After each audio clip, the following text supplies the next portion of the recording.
What a performance from this man, Frederico Morais, the rookie, getting the jump on John John Florence for the second time in this event. Joining me for the WSL post show, 77 world champ Shaun Tomson and 3-time world champ Mick Fanning. Shaun, your thoughts just quickly. It was a big heat for Frederico. He was in combo and he pulled himself out of trouble with some beautiful surfing. Yeah, that was an amazing heat. Full-on power driving, carving. I mean, I love the way he surfs.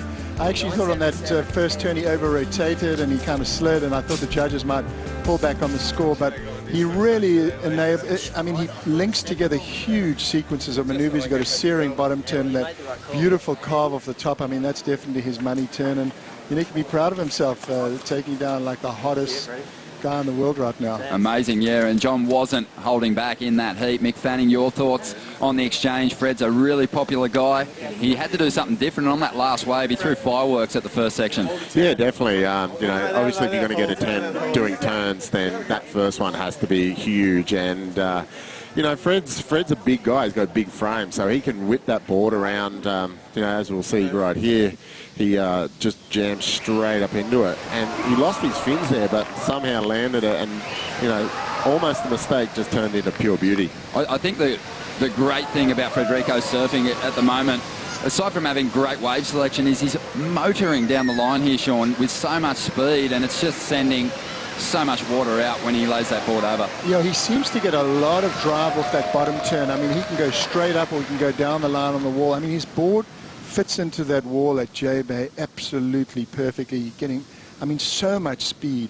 And I think that's kind of the differentiating factor. His calves are so much bigger than anyone else's today. Well, amazing. This event has served up more 10-point rides than we've seen all season so far. And we've had great waves at some of the other locations, but the first one that we saw today, it came early on. Filipe Toledo, I don't think we've seen a performance like that here at Jeffries. That was next level. And at one point I was calling, can you just lay down and reboot and get another excellent score on the same ride? I think they should start thinking about it, because you can pull yourself out of combo in that situation if it was the case. Definitely. That was the, you know, Filipe's second wave where he did the 2 alley-oops was the perfect opportunity to, like, if we had bonus points, you know, would have been a 20. It was incredible. He was so inverted and so tweaked out, and to do, you know, his first one was huge, and then he went bigger again, and then it was amazing. And it didn't even start with that wave. He had a 9-point ride prior to that with a huge air reverse. We're looking at the recap of that first heat. What a heat it was. Heat 3 of round 4. There's the air reverse. Like that wasn't amazing enough. But it was so amazing. It looks like he's like a butterfly being blown by the wind, and somehow he catches it and lands. You know, he's like a leaf. He's out of his mind. Yeah, he is. But, you know, he's just got so much class too on the open face, Mick. We don't really talk about it enough. His surfing in this contest, aside from the airs, has been remarkable. Yeah. You know, in the first few days, he's been so in touch with his board, and so, like, the turns that he's doing are so fast and so whippy. It's, yeah, look, he's got so many weapons right now. You know, he's looking really, really good. I want to get your thoughts on this. I made a comment, and I mean it with all the respect in the world. Between turns, the transition, Pete Mel and myself were talking. He was saying, you know, he still feels you're the fastest, but through manoeuvres, Filipe, is there anyone quicker than him? No way. Look, I feel like he's the fastest surfer on tour. Like, he's got that knack where he goes into a turn super fast, but then he'll extra whip it and just fly straight out. It's like, even those little turns, like, it's such a dead of, you know, he could have just kicked out and he already had a 10, but he's still going for it. But some of his whips out of the roof are incredible at the moment. The first couple of years he was on tour, Shaun, we marvelled at his small wave antics, but when the swell's been jacking up lately, you think about Margaret's, you think about here on the bigger day, it's been pretty insane to see what he's been able to do. Yeah, I think all the top surfers in the world, Mick included, they raised their surfing, they raised their game up to another level. I mean, being the best in the world is not about climbing that mountain and then sitting there and looking down on everyone. You've got to keep going, you've got to keep getting stronger. And I know, Mick, your surfing has changed over the years, like just continually taking to the next level. And certainly Filipe is, you know, everyone said, oh, he's not a carver, but man, his calves now are unbelievable. Oh, he can't ride big waves, but I mean, I'm thinking we're going to be watching and seeing what's going to be happening at Chopu and Pipeline this year. The guy's so hungry. Yeah, he missed the opportunity in Fiji, but we'll see if he can make up for it here Jordy Smith. What a bizarre event Jordy has had, Mick. He had obviously the scenario yesterday afternoon where we had to go on hold and then resurf his round 4 heat this morning. And unfortunately for Jordy, he had the lead yesterday afternoon, but very different conditions. So head judge Richie Porter decided there would be a full resurf, and he found himself in a heat with Filipe, unfortunately. Yeah, definitely. You know, it's such a different thing. Every day is different. You know, if they put it on hold for an hour and paddled back out, then yeah, you could resurf from the start from where it was. But a whole new day. It's, you know, there could have been waves yesterday. The 10-point rides aren't the same as today, you know. Exactly. So. Well, 10-point rides can look very different heat to heat even. So it was an easy decision. But you know, I heard you even trying to call up a resurf. Yeah, smart move with 5 minutes to go in your combo. Oh no, I was mucking around with Gabe, and he actually thought I was serious. But look, it would have been fun to have another resurf, but yeah, I was already smoked. I was actually looking for a wave in at that time. So we'll get to your heat in a moment. We want to talk about this resurf. I actually loved it. Connor Coffin, Jordy Smith already had a great battle, and then we saw some footage from Connor from down the point, shot by his filmer, Ryan Perry. The judges had a look at it. They felt like they'd scored him unfairly. So we saw a resurf, and I tell you, Jordy looked pretty upset on his first wave. There was so much emotion put into his turns. Yeah, I think anger is a great motivator. I think Jordy was angry, he was fired up, and you know, I'd said before that it looked like Jordy, even though he got those 2 10-point rides, was still cruising, was surfing in 3rd gear, but in that heat, man, he notched it right into 5th. His surfing was dynamic, powerful, angry, aggressive, and I think in some ways that was a blessing in disguise. Yeah, it might have been the slap in the face that he needed, because he just came to life. He looked completely different in this heat, Mick. Yeah, definitely. You know, he did that the other day too, where he you know, he lost his first round heat, and he came into that second where he had a really close heat. It wasn't that great on Jordy's performance level, but then he went out and got a perfect 20 out of 20. So, you know, I think a little fire in his bonnet is really good, but Connor Coffin was, you know, his calves are incredible as well. So I was stoked I got to see these two surf again. Oh, it was all time. And a few people thought that first exchange could have gone the other way. They thought Connor might have got the jump on Jordy. Your thoughts on that, Mick? Did you watch it unfold? Yeah, look, I sort of just look at this tube. He sort of wasn't in that first one, and then this one he was sort of wasn't really in it again. It was just this last part. So, yeah, look, it was to and throwing, but yeah, it's both incredible waves. Well, that resurf, a blessing to get a wave like that out here. Probably the best conditions for this heat. Fantastic conditions, and I think Connor's really come into his own in this heat. I think people all around the world are now appreciating his rail game, while his rail game was really good before. At this contest on the long walls at Jbay, he's shown he's incredible. Look at Jordy there, just those surges of acceleration. I mean, just raw, smooth power there. I think for me, just watching these two compete, Connor just surfing so well, but when I watch Jordy's performance, there's just an element of class in his approach out here at Jbay. There's just a slight cut above, and I think Connor's going to get there for sure, but you can see why he edged ahead in this battle. Yeah, definitely.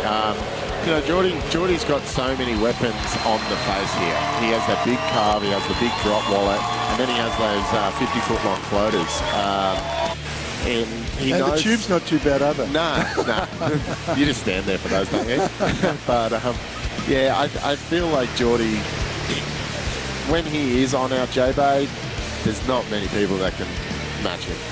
Well, Connor Coffin, though, Shaun, he arrived at the beach. You must be proud of your home country, because they gave him such a huge ovation as he walked up the beach. He was a very popular competitor in the draw this year. Yeah, he's a good young guy, second year on tour, riding a Channel Islands squash, and that squash just seems to fit so well into the Jbay walls. I mean, Frederico's also riding a squash. What do you ride out there, Mick? I ride a squash, yeah. So there's something about, I spoke to you earlier, there's something about that squash that just seems to kind of, I don't know whether you can lay out that turn harder and longer and then just hook off the top. It's just looks amazing what you guys are doing out there.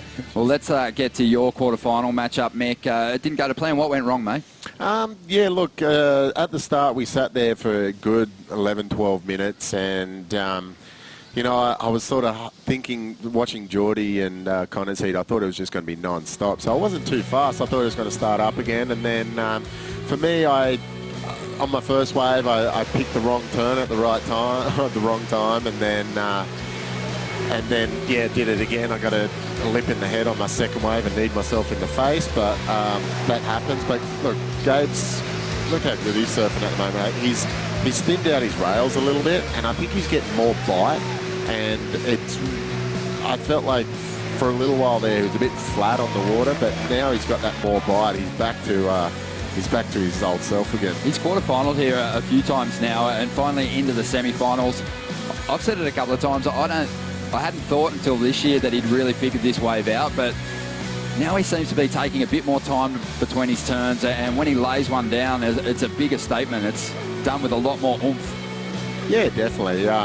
You know, a lot of these guys on their backhands, they can set up that bottom turn and just square it up, where we're trying to carve out and make a big wrap of it. And that's the point of difference, goofies and natural footers. I think right here I get a knee straight to the head, which is pretty fun. Well, obviously, no dramas there. It seems like you're washing off those losses pretty easy this year. How are you feeling about your title campaign at the moment? I'm all good, you know. I came into the year and just wanted to just have fun. Obviously, I'm going to put everything into it. I think I just got caught up in the whole world title talk. I didn't really want to say that I was going for a world title. I was actually just sitting there going, I just want to have fun and I'll give it everything. You know, if I'm here to show up on the day, I'm going to give it all. But look, 3/5, not bad. But, you know, those guys are finals. And so, you know, even if realistically, if I wanted to get into the title race, it's time to win events. Yep. Well, looking at the back half of the schedule, you've had a lot of success, so there's still a lot to be positive about. But let's talk about what unfolded in that quarterfinal heat. You must have just been shaking your head, just saying, "Not again." Yeah, no, it was funny once we got on the boat. But yeah, I saw the ski come in close to us, and I looked at the ski, and I was like, oh, you know, what's going on? And the guy's like, hold. Wow, I haven't even seen this footage yet. Look at that thing. Deja vu. No, at least they saw this one. But wow. That thing's a beast. But, oh, wowzers. Yeah, I'm glad they got us out of the water. A bit of context for you there with the ski. You can see that thing. It's actually a little below the surface too. It actually came up a little bit higher as it went through the lineup here, and you can tell that there's quite a bit of girth there. Yeah, those things are just submarines. Like, however long they are, the roundness of them as well is just, it's imagine just blowing up a tuna. They're big, but yeah, this was pretty funny. Like, they got John on the ski who was paddling out first, and then they came to us. I think I was last on, but it was all pretty good. Relaxed. Yeah, I knew it was down the point. You're looking very relaxed, Mick. I would have been freaking out. Yeah. Yeah, no, I was all good. I was actually, when they were making the decision, I was, like, when they were there around us, I was actually going to try and get a wave in to go in. But, oh my. Wow, that is scary. Is huge. It's one of the things that we do love about coming to Africa, though. It is so wild. We've got a lot of protocols in place to make sure that we can identify the sharks pretty early. We actually had a drone tracking that shark as it made its way from the bottom of the point, and everyone was well informed. We knew what was happening. We knew where it was. We traced it right outside Boneyards before we got you guys back in the water. An easy decision for you, but I'm sure watching on at home and Gabrielle's stepfather here on the beach, it's got to be difficult for them. Yeah, definitely. You know, I sort of feel like, you know, people at home, I'm sorry to put you through it, but, you know, I don't try and put myself in danger anymore. I try and, I think I've been in that situation a few too many times, but I felt really safe, you know, with the skis, with the planes, the drones. You know, I didn't feel one bit threatened. So, yeah, it was a pretty easy decision just to paddle back out. Love it. Shaun, your take on that whole scenario? Well, my father was nearly killed by a shark back in the day. He was one of the first recorded attacks on a surfer, so I would have made a different decision. We love it. But you got guts, pal. You have got guts. I'm so I mean, I have so much admiration for your courage, Mick. It blows my mind. When you won the event last year, I cried. Oh, wow. Thanks.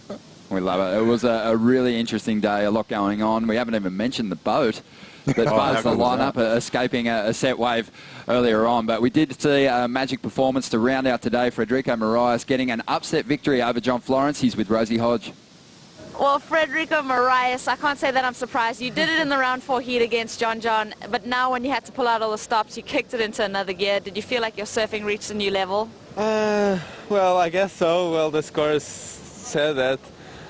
The waves were so much fun, and still it's so much fun out there. We had a little adventure with the shark thing at the beginning, but yeah, everything was great, and we were safe, and everyone is taking care of that stuff, so it's all good.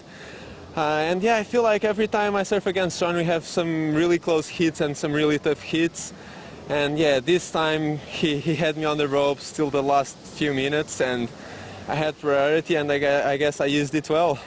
And you know, when we think about your road to qualify last year, you had some high pressure moments when you had to perform. Do you feel like you're taking those moments and experiences and bringing them onto the world tour? Yeah, definitely. I love a good challenge, and this hit was a big challenge.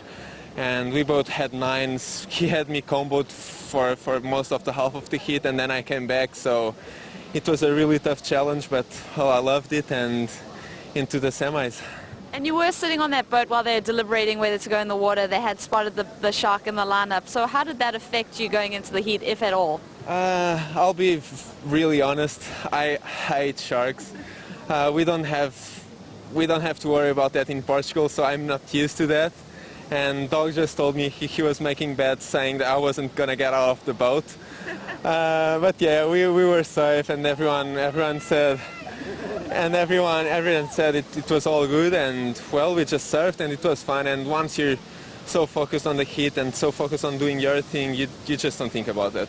And a 10-point ride, how fun is that when you hear the scores read out to you in the water? Oh, it's crazy. It's my first 10-point ride on the World Tour, and on a day like this and against Shaun, probably the best surfer on tour right now and on the world, I think. So yeah, it's emotional. And semi-finals, I mean, you're looking like you're putting your name in the hat for the Rookie of the Year. Yeah, that's a goal, definitely. There's still some events to go, but yeah, these points will help, definitely. Can't wait to see what you do in the semi-finals. Well done. Thank you. Thank you, Rosie. He is buzzing, isn't he? And so he should be. I mean, that is such a difficult draw, and to dig yourself out of combination here, Mick, we just don't see it too often. No, it's really hard, you know. Once you're in combo and you've only got like half the heat left, it's hard to pick yourself up. First, you've got to get one score on the board, then you've got to paddle back out and hope that another wave comes. So it is definitely extremely difficult. So hats off to him to bring it back out. Definitely, mate. Congratulations on another solid result here at Jbay. Your final thoughts on what we've seen in this contest so far and what you think is going to unfold tomorrow? Yeah, it's been incredible. I think we've seen some of the best surfing. To see how many 10-point rides have gone down, it's just the wave pretty much does everything. We're just trying to ride the roller coaster, and yeah, I don't know what else we can do with this event. You know, what else is going to happen tomorrow or the next day whenever we run again. What about you, Shaun? What about your thoughts on this event? We said that we've seen maybe the best day of competition here at Jbay, but it's starting to feel like this might be the most memorable year we've had at this contest.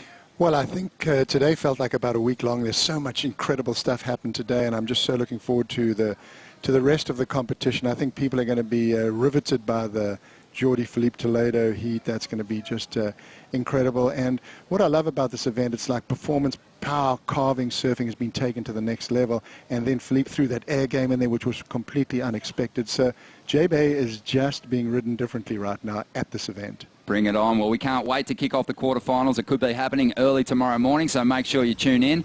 Right now, though, we are going to leave you with a very special moment from today, a highline trim from our Water Patrol team in an unbelievable scenario.